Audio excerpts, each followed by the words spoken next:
We're joined by Edward Tse, Chairman of Booz Company Greater China. You've brought out a book, The China Strategy, Harnessing the Power of the World's Fastest Growing Economy, and you've got an article in the Harvard Business Review in the April edition on the China market. Is it too late to enter China? Is it too late? To many companies, China is such an important market that it's never really too late. But at the same time, you need to be careful about evaluating where you are, or at least where your industry is in China. For some of the industries, China is still very close to foreign participation. So if that's the case, then you virtually have no chance but to wait. Well, the two sectors that are closed are media and telecoms, but beyond that, it would be more or less open competition. Exactly. Most of the industries are very open to foreign participation. And I say, in some of the industries, like consumer goods and retail and so on, it is so open that China already is the most intensively competitive market in the world. There are lots of challenges in terms of distribution, in terms of perhaps not quite a level playing field. It depends on what industries. In some of the industry, there are still some regulations. Therefore, foreign companies may not have a full level playing field with the Chinese competitors. But in some industries, I say the playing field is very level. What differentiates the winners and losers is to what extent company can develop and bring the best capabilities to bear, and that they can compete head-on with the competitors and win in the marketplace through their differentiated capabilities. One interesting point you make is that companies should look at China as being part of an integrated global strategy rather than as a standalone. Could you elaborate? Many companies in the past have treated China either as a standalone market, a fringe market, or a marginal market that is of interest, of some potential, but really not in an integrated sense, for global strategies. And some companies sort of treat China as a source for sourcing, for export of the products back to the home countries and so on. But increasingly, what we're seeing that China is no longer just a promising market. For many companies, China is becoming one of the most important, if not the most important markets in the world for them. And importantly, because of the requirements from the China market, companies find that they need to establish research and development and product development capabilities on the ground in China in order to be responsive to the needs of the China market. And also importantly, more companies are finding that the domestic market is providing a new wave of competitors from China, and for the matter from India as well. But let's focus on China for the time being. Is that some of the Chinese competitors are so competitive that in due course they can become competitors to many of the global companies, not only within China but perhaps outside of China as well. So hence my recommendation to many global companies that they cannot just consider China on an isolated basis. They need to consider China as an integrated basis as part of the global strategies. You give the example of Nokia, which is basically making handsets manufacturing handsets now in China, and then exporting them from China. I've also heard of Siemens looking to use low-cost innovation, correct, essentially, and then export those products out. That's correct. Are there examples? Absolutely. There's a notion which is now being discussed by General Electric's Jeff Ament, the chairman, and which is a concept called reverse innovation, which is talk about the fact that with the size of the economies in China and India, that many of the products or service offerings that are developed and produced in this market can actually find a way out from these so-called emerging markets into the rest of the world. And Jeff actually used the medical device as an example of how that's being developed. And I see that as well in China, that for example in the medical device industries, that while the likes of Philips, Siemens, Johnson & Johnson and General Electric are very capable of trying to capture the premium segment of the medical device industry in China. But there's a huge market in the lower tier cities as well as the rural markets, where the requirements on the medical device can be very different than in premium. That is where the sectors where the Chinese competitors are very good at. And frankly, they are capturing the market much faster than the multinationals. So the multinationals are now trying to find out how they can come down from the premium segments into lower tier segments in order to capture that market potential as well. Basically, you're making the case that it's a market that people cannot afford to be out of, that essentially it would be misguided not to get into China, even at what might be considered a relatively late stage. And that because you have the speed of economic growth, you have urbanization, that maybe by 2020, 60% of the country would be urbanized, that there are phenomenal opportunities. There's still a lot of opportunities, but of course, in some of the industries, the competition is so intensive that you really know what you're doing in order to compete effectively. And if you're a late entrant, you need to really find a unique value proposition that is differentiated against your competition. So by no means, China is going to be an easy place to enter or to do business. But it's also not because of some strange reasons. It is because of competition. And competition can come from your normal multinational competitors, but also from some of the surprising new competitors from the Chinese. So the rules of the game can be quite different than the rules of the game that you're used to in other parts of the world. And that makes it challenging as well as, frankly, very interesting. Well, Google has found that out over the past few years, that the rules of the game can be very different, and it's now moving its search functions to Hong Kong. Is that an anomaly? Do you think this is a one-off in terms of a multinational company going into China and then backing off? I think one has to be careful about over-extrapolating from one or a few data points to the rest of China.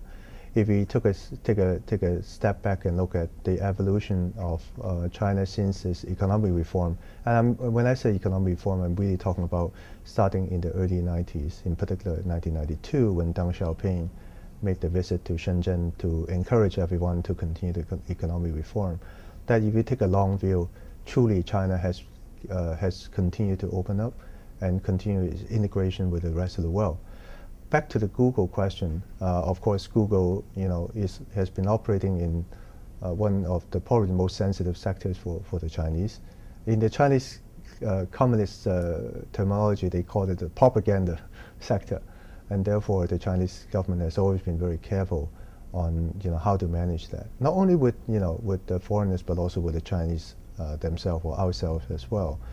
But at the same time, that is, media is one of the many, one of the data points of many. And, based on my personal experience, and I serve a lot of companies, multinationals and locals across industries. I say of the companies that I deal with, companies are still very interested in the China market.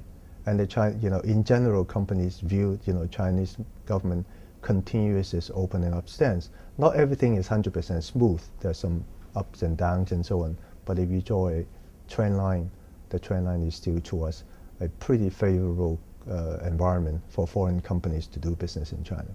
Another interesting story that's taken the headlines recently has been Geely with Volvo. Is this the beginning of something that we will see happen increasingly with Chinese companies taking over what are substantial brands, Western brands? Well, of course, this trend has happened, several years ago, starting with TCL buying up Thomson of France, and of course, the famous deal between Lenovo and IBM PC division and so on. And as we all know, the TCL deal ended up as a major disaster. And then even for Lenovo, which is one of the best Chinese company in terms of its management, actually have had a struggle in terms of assimilating itself together with the IBM division. I think there's a lot of interest and a lot of ambitions from the Chinese company to continue to do this kind of deals, like Lenovo, IBM, Geely, Volvo, and many other deals that is been worked around and so on. My view is that this deal will continue to come, but I think the Chinese will continue to find it very challenging to integrate the foreign operations into the China operations. I think the Chinese will find that they have to pay a lot of tuition fees to try to learn the lessons. And also it's a question of protecting the brand as well, because they'll be paying a premium for that brand, and if that brand is damaged or tarnished in any way, then it's essentially just going to... Well, clearly this is a large challenge that Geely is taking up. I think they will. I understand that they understand the challenge behind it, but at the same time, the reality is that this is going to be a major challenge for Geely. Staying with the automobile industry, you point out that Toyota was a late entrant into the China market, and yet it did fairly well, even though Volkswagen until recently, had been doing very well in China, despite Volkswagen being in there first and then General Motors, because it managed to get what was a lightweight partner. Could you elaborate a bit further on that as to how Toyota's strategy worked out for them? You know, the auto industry, just like almost all the other industries in China, have evolved quite a lot over the last couple of decades. When Volkswagen sort of entered the China auto market, they were almost by themselves. Right? You know, they were there. They had a good partner in SAIC. They have a reasonable product in that they can use and so on. And so for a long time, basically they didn't have a whole lot of competition. A little bit, but basically the market was basically up for themselves, and they did a good job. But at the same time, the success also come with a price. As I said in my book, I think Volkswagen for a long time have enjoyed the success, and maybe they didn't quite realize that in fact, while they're enjoying the success, many other automotive companies from America, from Japan, and so on, and from Europe, they also saw the opportunity in China, and they made a move to China. Toyota, Honda, General Motors, and so on. And they came, and then they tried to do own things, and then before Volkswagen's know, I think the other companies provided new products in the marketplace that the consumer kind of like, whoa, here are some options. Why don't some other options? Why don't we go and buy this product?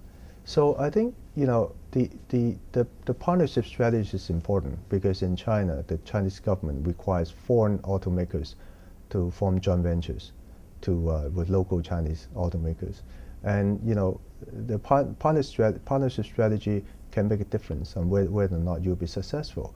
A strong partner can help you and navigating through the market, and therefore help you to be successful. On the other hand, a weaker partner can potentially be helpful as well, because then perhaps you as a foreign automakers can have more decision rights in how you make a decision, how to what kind of product to provide to the marketplace, how do you navigate through the channels, and so on. So it's not neither right or wrong, but in the case of Toyota, when they came in late, there weren't that many other choices they can pick, and they picked a good and decent partner, and they sort of work with them and create a pretty good success story. On the other hand, General Motors was also a latecomer. They came in and they picked a very good partner, SAIC, and together they also created somewhat of a success story. In fact, a very, very successful story. So either way could work. It really depends on whether or not you are close to the market, that you can provide the kind of product that the consumers want, and whether or not you put in the right resources to develop the brand in the minds of the Chinese consumers. Sounds as though you need a great deal of luck as well. You have to have luck. You also need to be very persistent. You really need to develop deep understanding of the China market, and then identify what kind of product and service offering that is right for the China market. You cannot just plug and play. You cannot just take something that works elsewhere and say this must work in China. I think the first thing to do for many of these companies is to really understand the China market. And as you know, General Motors, in particular the Buick brand, maybe wasn't the top brand in America, the home country for General Motors. But when it comes to China, they have done a very good job in promoting the brand, and they've done a very good job. And China context is something that you say is key within the book. The China context is important because China is not just like any other sort of quote-unquote foreign markets from a Western multinational standpoint. China is the longest continuous civilization in the world. It has accumulated deep culture, history, and certainly there is a very different language compared to the Latin source languages that perhaps the Western countries speak. And so in order to do a good job in China, what I would recommend our clients to do is to, number one, of course, bring your best capabilities to bear. As I mentioned, the competition here can be very intensive, and sometimes most intensive in the world. Second, you really need to understand the China context, because without appreciation of the culture, the history, and the people, you oftentimes will make the wrong decisions. And I've seen it all over my career that many multinationals actually end up making wrong decisions, sometimes strategic decisions, sometimes micro decisions, if they do not appreciate the China context well. Edward Tse, Chairman of Booz Company Greater China, thanks for joining us. And the book is called The China Strategy, Harnessing the Power of the World's Fastest Growing Economy. Thanks a lot. Thank you.